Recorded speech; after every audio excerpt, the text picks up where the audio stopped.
사도행전 27장 21절에서 26절, 44절 말씀입니다.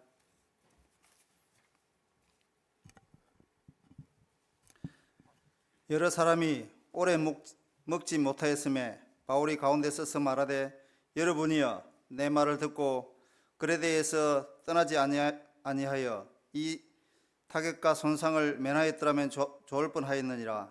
내가 너희를 권하노니 이제는 안심하라. 너희 중 아무도 생명에는 아무런 손상이 없겠고 오직 배뿐이리라. 내가 속한 바 곧 내가 섬기는 하나님의 사자가 어젯밤에 내 곁에 서서 말하되, 바울아 두려워하지 말라. 내가 가이사 앞에 서야 하겠고 또 하나님께서 너와 함께 항해하는 자를 다 내게 주셨다 하였으니, 그러므로 여러분이여 안심하라. 나는 내게 말씀하신 그대로 되리라 하고 하나님을 믿노라. 그런즉 우리가 반드시 한 섬에 걸리리라 하더라. 44절. 그 남은 사람들은 널조각 혹은 배 물건에 의지하여 나아가게 하니 마침내 사람들이 다 상륙하여 구조되니라. 아멘. 풍랑 속에 계십니까? 라는 제목으로 손지민 목사님께서 말씀 전해주실 때 많은 은혜 받으시기 바랍니다.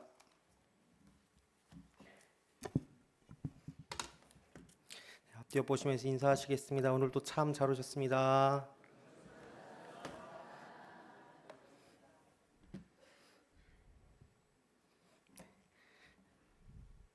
주일 오후 시간에 함께 하시고 또 하나님 말씀 나누고 선교로 결단하는 선교연 신예배 오시는 성도님들 사랑하고 축복합니다. 짧게 빨리 마치도록 하겠습니다. 제가 나눌 말씀은 오늘 성도님 분들께서 잘 아시는 그 풍랑 속의 바울 이야기입니다. 본문 말씀을 21절부터 26절, 44절 나눴는데 성경을 보시면서 27장에 나누고자 하는 거, 저에게 주신 말씀 찝어가면서 함께 보도록 하겠습니다. 바울이 이제 로마로 향하는데 과거 전도 여행은 나름 자유로웠습니다. 그런데 지금의 몸은 어떤 신분입니까? 죄수의 몸입니다. 죄수의 몸으로 왜 죄수의 입장이 되었느냐? 2년간 가이사랴 감옥에서 생활하는데 수많은 재판을 받고 체포당하고 감금되며 고난의 시간을 겪습니다. 억울하게 재판받고 모함받는 과정에서 이제 로마 가이사 황제에게 뭐하냐? 상소를 하고 이탈리아로 지금 가게 되는 것입니다. 그런데 중요한 것이 있습니다. 2절 보겠습니다. 2절 보면은 27장 2절 보면, 아시아 해변 각처로 가려고 아드라무페노 배에 우리가 올라 항해할새 마게도냐의 데살로니가 사람 누구와 함께 하니라? 아리스다고와 함께 하니라 라고 되어 있습니다. 아리스다고와 함께 한다 라고 되어 있는데 이 사람이 누구냐면 바울과 함께 하던 사람입니다. 바울과 줄곧 함께 했습니다. 에베소에서 봉변당했습니다. 로마에서 투옥된 바울을 도왔습니다. 그 바울 후기 생애에 가장 같이 곁에 있으면서 함께 하던 사람이었습니다. 그래서 골로새서 말씀을 보면은 이 아리스도가에 대해서 바울은 뭐라 하냐? 나와 함께 갇힌 자라고 이야기할 정도로 그런 친밀한 동역자가 지금 이 상황에도 함께 한다라는 것입니다. 그러니까 이 뭐예요? 인생이 가장 어렵고 힘들 때에 죄수의 신분으로 심판받아 로마 갈 때에 동행하는 사람, 위로의 사람, 하나님은 사람을 붙여주셨다라는 것을 얘기하고 있습니다. 사랑하는 성도 여러분, 우리에게 주시는 첫 번째 메시지는 무엇이냐? 하나님께서는 하나님의 일을 할 때 하나님의 사람을 붙여주십니다. 믿음의 사람에게 동역자를, 믿음의 친구를 각 사람에게 붙여주시는 분, 그분이 바로 하나님이십니다. 그래서 사랑하는 성도 여러분, 그래서 교회가 중요한 것입니다. 그래서 구역이 중요한 것이고, 그래서 바나바가 중요한 것이고, 그래서 기관이 중요한 것입니다. 교회 공동체가 중요한 거, 쉽지 않은 믿음의 길, 신앙의 길 가운데 하나님은 믿음의 사람을, 믿음의 동역자를 붙여주십니다. 그래서 옆 사람 보면서 인사합시다. 당신이 있어서 참 좋습니다. 당신이 있어서 감사합니다. 지금 옆에 계신 분들은 하나님께서 붙여주신 분들입니다. 하나님의 꿈을 위해서 지금 옆 사람을 누구에게? 나에게 붙여주시는 것을 기억하시는 저와 여러분 되시기를 소망합니다. 두 번째 4절부터 5절 보겠습니다. 또 거기서 우리가 떠나다가 맞바람을 피하여 지금 어디를 의지하여 항해합니까? 구브로 해안을 의지하여 항해하고 길리기아와 밤빌리아 바다를 건너갔다라고 되어 있습니다. 4절 5절 보면은 나타나는 구브로 길리기아, 밤빌리아, 구브로는 1차 전도 여행주 첫 번째 방문지, 길리기아 바다는 바울 자신의 고향인 다소가 속한 곳, 밤빌리아는 2차, 3차 전도 여행 지나온 곳들. 그러니까 구브로와 길리기아, 밤빌리아, 바울의 흔적들이 있던 곳이에요. 바울의 눈물이 있었고, 바울이 삶이 있었고, 바울의 추억이 있었던 곳을 그걸 지금 지나가는 것입니다. 바울은 이동하는 과정 속에서 자신들의 사역 현장을 바라보고 추억 장소를 지나갑니다. 이때 바울의 마음이 어땠을까? 저는 이 말씀 묵상을 하면서 바울의 마음이 어땠을까 생각했습니다. 지금 어디 있죠? 죄수의 신분. 로마로 가고 있는데 죄수의 신분이에요. 근데 자기가 지나가는 걸 보니 자기가 사역했던 곳들이 다 보여요. 어떤 마음이었을까요? 내가 왜 예수를 만나가지고 이 고생을 하느냐? 그런 마음을 가졌을까요? 이럴 줄 알았으면 저기서 그냥 멈칫했을 걸. 내가 왜 이 고생을 했을까? 그런 생각을 하면서 지금 저 구브로와 길리기아, 밤빌리아를 바라보고 있었을까요? 바울은 그렇게 아마도 성경에서 구체적으로 답은 나와 있진 않지만 그러지 않았을 것입니다. 원망이 아니라 믿음이 있었을 것입니다.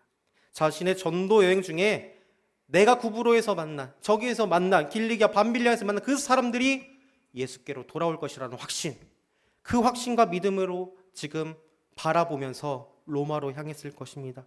사랑하는 성도 여러분, 우리의 삶에도 구브로가 있고 길리기아가 있고 밤빌리아가 존재할 것입니다. 존재합니다. 하나님의 사람으로 세상 안에 치열하게 복음을 사랑했던 그 현장이 우리 삶 가운데 존재합니다. 그곳이 우리의 가정이고 그곳이 우리의 직장이고 우리의 삶이라는 것을 기억하시고 여러분들의 구브로와 길리기아와 밤빌리아를 기억하시며 치열하게 복음을 위해 살아가는 그 복음의 현장, 사명의 현장, 그 주님을 위해 힘쓰고 애쓰던 그 현장이 있으시기를 주님의 이름으로 축원합니다. 이제 이탈리아로 가라는 배로 갈아탑니다. 풍세를 보니까 바울은 어땠냐? 아이 좀 어렵겠다. 생명의 타격을 입을 수 있겠다. 좀 기다렸다 이따 가자라고 제안을 했죠. 제안을 했지만 백부장 율리오는 바울의 말보다 선장의 말을 더 들었던 것이에요. 그러니까 결국은 어떻게 되니까 잘 가는 것 같은데 얼마 지 않아 유라굴로라는 광풍을 만나게 되는 것입니다. 영적으로 보면 지금 길을 막고 있는 것입니다. 로마로 지금 바울이 가는 것을 싫어하는 사람은 누굴까요? 싫어하는 존재는 누굴까요? 사단입니다. 사단만큼 바울이 로마로 가는 것을 막고자 하는 사람은 없습니다. 막고자 하는 영역은 없습니다. 왜요? 그 로마로 가는 길이 뚫려버리면 복음이 퍼져나갈 것이니까. 그러니까 사단이 어떤 수를 쓰더라도 지금 바울이 로마로 가지 못하게 막는 거, 풍랑을 지금 주는 것입니다. 이렇게 지금 좌절된 상황 가운데 있는데 지금 그러니까는 어떻게 하게 됩니까? 18절 19절 제가 읽어드리겠습니다. 우리가 풍랑으로 심히 애쓰다가 이튿날 사공들이 짐을 바다에 풀어버립니다. 사흘째 되는 날에 배의 기구를 그의 손에 내버립니다. 다 버리는 것이요. 할 수 있는 것, 내가 할 수 있는 걸 다 버리는 것입니다. 여러분, 지금 이 말씀을 보면서 우리가 우리의 삶을 돌아보게 됩니다. 이게 우리의 인생과 똑같습니다. 뭔가 잘 풀리는 것 같지만 반대로 인생이 잘 안 풀립니다. 이리 꼬이도 저리 꼬이고 엄청나게 감당할 수 없을 정도로 꼬입니다. 그래서 자신이 얻고자 했었던 거, 노력했던 거 다 버렸는데도 더 이상 손 쓸 수 없는 그런 상황. 그게 우리의 인생이 아닌가 생각하게 됩니다. 누군가는 그런 말을 합니다. 내 인생, 내 상황이 풍랑이 아니라 내 삶 자체가 풍랑이라고. 이번 생은 망했다고. 내 인생은 형편이 없다고. 우리 집은 왜 이것밖에 안 될 거냐고. 그런 마음으로 지금 살고 있는 지체들이 너무나도 많다라는 것이죠. 인생 자체가 풍랑과 같다라는 사람들이 너무나도 많이 있습니다. 그렇다면 지금 이 바울이 어떻게 이 일을 풀어져 가는지 말씀을 보면서 함께 나눠보겠습니다. 23절 보면 내가 속한 바 내가 섬기는 하나님의 서자가 어젯밤에 내 곁에 서서 말하되. 이게 뭡니까? 바울에게 중요했던 건 풍랑이 아니었습니다. 바울은 듣고 있었습니다. 하나님의 말씀, 하나님과의 관계를, 지금 이 풍랑이라는 상황 속에서도 바울은 주님과의 관계를 지금 붙들고 있다라는 것입니다. 그때에 바울에게 들린 말씀이 무엇이냐? 24절, 바울아 네가 두려워하지 말라. 이게 가이사 앞에 서야겠다. 너 두려워하지 말아라. 겁낼 이유 없다. 절망할 이유가 없다. 왜요? 네가 가이사 앞에 서야 하는 그 일을 내가 너에게 보여줬고 그 일을 내가 이룰 것이니 너 두려워하지 말아라. 하나님의 말씀이 그에게 지금 임하는 것입니다. 사랑하는 성도 여러분, 하나님께서 우리와 함께 하시면, 그리고 그 하나님이 나를 통해 일하신다는 확신이 우리 안에 있으면 두려움은 없습니다. 정말 중요한 것이 있습니다. 그것은 무엇이냐? 이 두려움을 이길 힘, 하나님의 말씀이 들리는 힘은 기도할 때 생깁니다. 기도할 때 두려움은 이기집니다. 기도가 없을 때 남아있는 건 반대로 뭔 말인가요? 기도가 없을 땐 두려움이 남아요. 기도가 있으면 두려움이 사라집니다. 사랑하는 성도 여러분, 기도하시길 바랍니다. 기도할 때 세상을 이길 힘을 주십니다. 두려움을 이길 힘을 주님께서 우리에게 주십니다. 본문으로 돌아가서 계속 생각해 보면, 그렇다면 하나님이 바울을 살리고자 하고 두려워하지 말라 말씀하셨고, 그렇다면 그냥 아무것도 안 해도 되냐? 왜요? 하나님이 우리 살려줄 것이기 때문에 아무것도 안 해도 되냐? 그게 아닙니다. 우리가 기억해야 할 것이 있습니다. 그게 무엇이냐? 우리 함께 따라했으면 좋겠습니다. 하나님은 우리가 할 일을 우리가 하도록 하신다. 그래서 지금 본문을 보면은 지금 바울이 배에 있는 사람들에게 명령하는 것이 있습니다. 첫 번째, 그게 무엇이냐? 27절과 32절 말씀을 쭉 보면은 제가 한번 보도록 하겠습니다. 27절부터 32절 보면은 지금 뭐라고 되어 있냐? 30절에 사공들이 도망하려고 해요. 도망하려고 하는 상황이 보이니까 지금 바울이 이렇게 하면 너희가 구원을 얻지 못한다. 저 사람 두고 가면은, 저 사람 도망가면은 아무것도 할 수가 없다. 그러니까는 명령한 것이 뭐냐? 사공들을 잡으라요. 사공을 잡으라. 여기서 우리가 중요한 것이 있습니다. 사공들의 모습을 통해서 우리가 발견해야 될 그리스도인의 자세, 이기적이면 안 됩니다.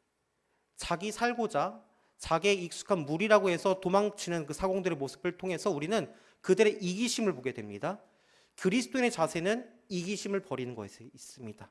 그리고 중요한 게 또 하나가 있습니다. 사공을 잡으라라고 할 때에 지금 바울은 이것을 잡으라라고 누구한테 요청하죠? 군인들한테 요청을 합니다. 여기서 우리가 발견할 수 있는 거, 이기심을 버리라, 그리고 하나님의 일은요 함께하는 것입니다. 바울 혼자 살 수 있는 것이 아닙니다. 요청을 해야 되고 도움을 청해야 되고 함께 그 일을 그려나가는 것, 그래서 공동체가 중요한 것입니다.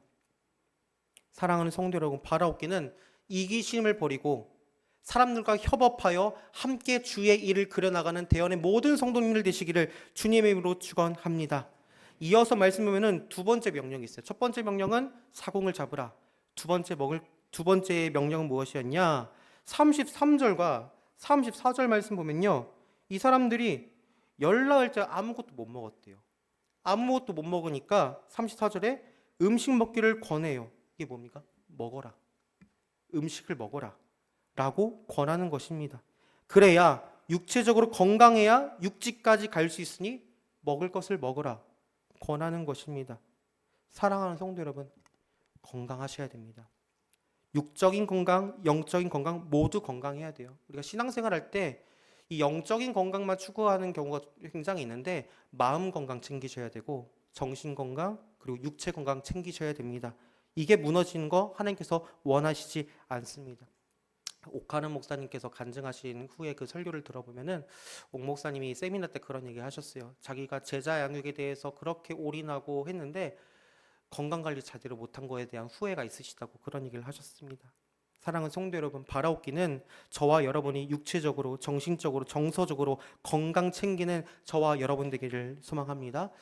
사공을 잡으라, 음식을 먹으라, 이 두 가지 의미를 생각을 해본다면은 우리는 중요한 거 발견할 수 있습니다. 믿음 생활은 믿음 생활 더하기 성실과 노력, 내가 할 수 있는 성실과 노력을 같이 해야 된다는 것이에요. 그래서 저는 이제 청소년부를 많이 하니까 학생들한테도 그런 얘기 많이 합니다. 고등부당을 특성을 하니까 얘기를 하자면, 신앙생활 한다고 공부 안 하면서 성적 잘 달라고 하면은 성적을 주시나요, 안 주시나요? 공부할 건 해야 됩니다. 하나님의 일을 위해서 믿음 생활과 더하기, 하나님의 비전에 하나님께 나를 쓰시고자 할 때 내가 준비될 수 있는 자세가 되도록 내가 할 건 해야 된다는 것이에요. 믿음 생활 더하기 성실과 노력, 이건 같이 가야 됩니다. 하나님께서는 열심히 있는 자를 도우십니다. 내가 할 수 있는 최선을 다하는 자를 하나님께서는 사용하십니다. 열심히 노력하는 자를 도우시는 그분이 바로 하나님이십니다. 위기가 올 때 아무 노력도 안 하면서 주의 도우심을 구한다? 이게 아니다라는 거. 자신의 최선의 노력을 다하는 거. 그 자세를 지금 말씀을 통해 얘기하는 것입니다. 그런데 정말 중요한 거, 제가 오늘 설교를 나누면서 핵심적으로 말하고 싶은 거, 38절 읽겠습니다.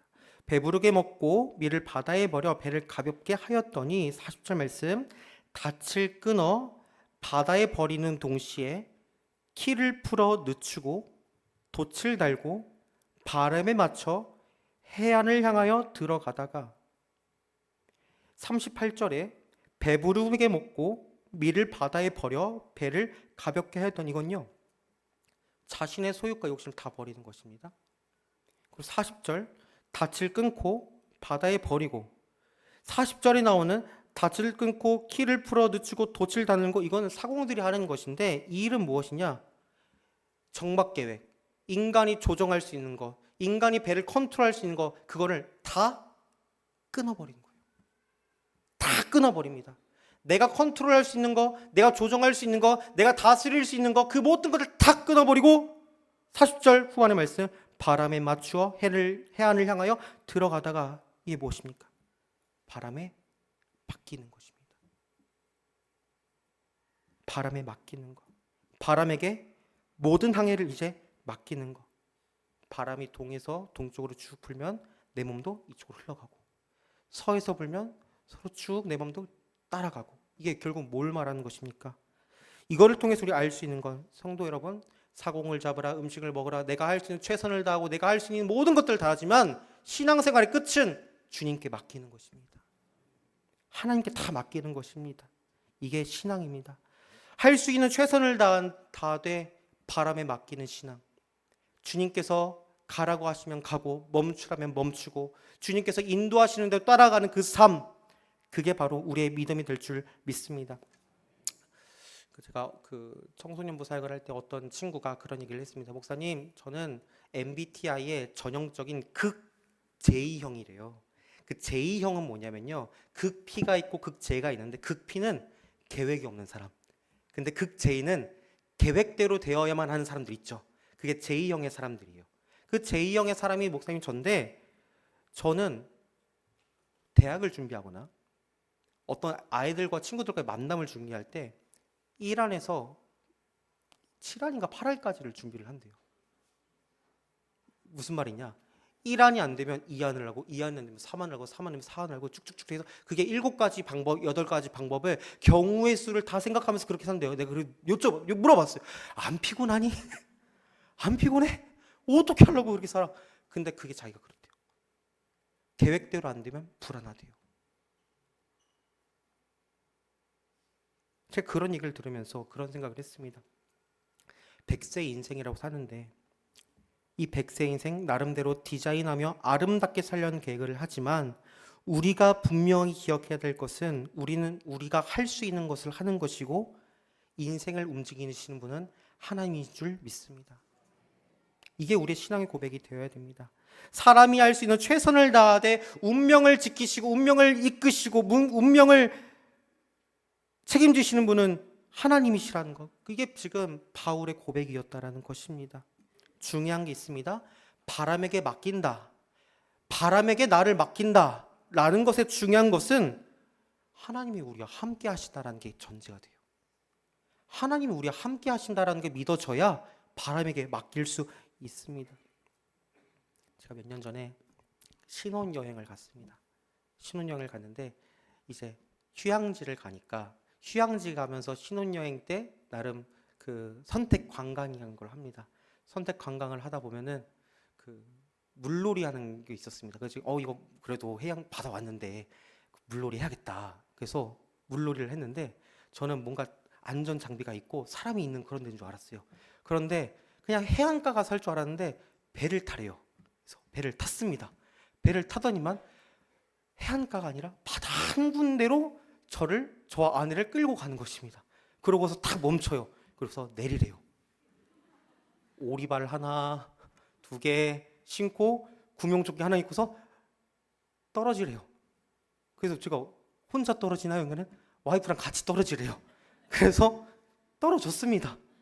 근데 저는 물을 개인적으로 굉장히 무서워합니다. 물을 무서워하니까 일단은 물안경 끼고서 막 이렇게 고개를 숙였는데 숨은 막 안 쉬어지고 물안경에 물 들어오고 호흡도 잘 안 되고 밑에는 뭐 물고기인지 생선인지 알겠는데 뭐 부시리 같은 것들 막 방어 같은 것들 막 왔다 갔다 이따만한 게 나한테 달려서 물 것 같은데 거북이 보인다 그래서 저는 무서워가지고 막 못하겠다고 막 했는데 두렵더라고요. 그 한가운데 있으니까는 그 와중에도 와이프는 지켜야겠다고 했지만 무섭더라고요. 그러니까 아내가 하는 말, 나 괜찮으니 자기나 좀 챙기세요. 결국은 배에서 나와가지고 오바이트 하고 물 먹으면서 막 달래고 정신건강 챙기고 이러고 나왔습니다. 그렇게 좀 공포의 시간을 보내고 난 다음에 다음 선택 관계를 뭐 했냐면은 아내가 스카이다이빙을 한번 해보자. 무섭습니까? 안 무섭습니까? 근데 지금 남자라고 또 그래 타보자. 그래서 언제 타거냐? 타보자. 갔는데 경비행기 탔는데 경비행기가 조금 찢었는데 그걸 3M 테이프로 붙여놓은 그 날뛰날금 비행기를 타면서 타보라. 그래서 탔어요. 그래서 연습하고 뭐하고 타려고 하는데 사람들이 막 하늘에서 떨어지는데 막 두려운 거예요. 근데 제 뒤에 있던 그 한 사람이 그 조종사가 이런 말을 했습니다. Be happy and enjoy. 딱 그런 거예요. 제가 그 말 듣는데 이거 어떻게 즐기냐, 어떻게 두려워하지 않을 수가 있냐. 근데 그 사람하고 다 같이 하는데 그냥 맡겼어요. 에라 모르겠다 하면서 맡겼습니다. 그냥 뛰어듭니다. 뛰어드니까 그 시간을 즐길 수가 있었습니다. 여러분, 두려움을 이기는 힘은 무엇이냐? 누군가 내 뒤에 있다라는 거, 나 혼자가 아니라는 거, 그릴 때 함께 하심으로 이길 수 있습니다. 여러분, 그때 제가 만약에 그 사람을 안 믿었으면 어떻게 했을까요? 내 뒤에 있지만 내가 안 믿고 나만 그냥 뚝 믿는 거 아닌가 이런 마음이 있으면 어떻게, 저 못 탔습니다. 그런데 뭐 하는 거예요? 그때 되면은 맡겨야 됩니다. 신앙생활도 마찬가지입니다. 사랑하는 성도 여러분, 하나님과 함께하는 걸 믿으시길 바랍니다. 그리고 그거 믿는 걸 넘어서 이제 그분에게 맡기시길 바랍니다. 내 인생을 책임지시고 우리의 가정을 책임지시고 이 민족을 책임지시는 하나님을 믿으시고 그분에게 맡기시는 저와 여러분들 되시기를 주님의 이름으로 축원합니다. 바울이 시킨 대로 한 결과가 나옵니다. 44절 하반절, 그 남은 사람들은 널조각 혹은 배의 물건에 의해 나가게 되니 마침내 사람들이 다 상륙하여 구조되니라.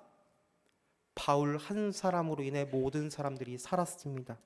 사랑하는 성도 여러분, 바울 한 사람으로 275명이 살아났듯 저와 여러분들을 통해서 사람을 살리는 자들 되시기를 주님의 이름으로 축원합니다. 사명자를 통해 민족과 도시의 구원이 직결되어 있었습니다. 아브라함 시대에도 예레미야 시대에도 사도 바울이 사역했을 때 그렇습니다. 우리 시대에도 지금 한 사람이 필요합니다. 그게 우리가 될 줄 믿습니다. 대연교회를 통하여서 세계 모든 열방이 구원받을 줄 믿습니다. 가정에 임한 풍랑, 여러분을 통하여 구원을 받는 가정 되기를 소망합니다. 민족이 처한 풍랑에 기도하는 한 사람을 통해 하나님께서 우리 민족을 살리실 줄 믿습니다. 이제 여러분들이 그런 바울과 같은 한 사람, 기도하는 한 사람, 두려움을 이기는 한 사람, 바람에 맡기는 그 한 사람 되시기를 주님의 이름으로 축원합니다.